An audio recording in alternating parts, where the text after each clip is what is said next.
Well, it's raining here in Roanoke, Virginia, and I'm in my other shop working on these bikes, this 86 CB700 and my personal 85 CB700. I figured it was time to pull these carbs as it did not want to run without the choke. So that means clogged pilots. But this bike runs and rides beautifully before, so it's just been sitting for a while with some old gas. Time to clean her up a little bit. So, man, it's been a while since I worked on street bikes. Man, we got a downpour. I love it. I got the carbs, the carb float bowls off, and here's what's inside of a CB700 carburetor. Pilot jet, main jet. This one, don't remember off the top of my head. Power jet, leak down jet, I can't remember, but pilot, main. And more than likely this pilot in there are kind of clogged. I'm going to pull them and I'll show you.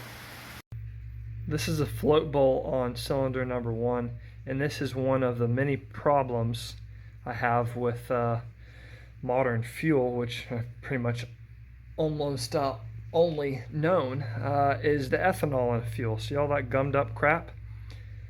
Yeah, that's old fuel, and more than likely ethanol. Let's take a look at another one.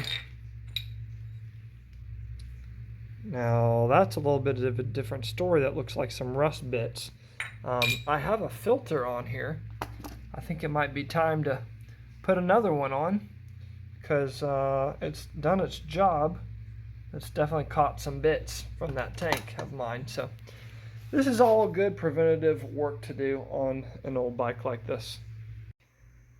I got the carbs all cleaned and put back together. Took a note of the jetting, which is 35 pilot 115 main, which is stock, I believe.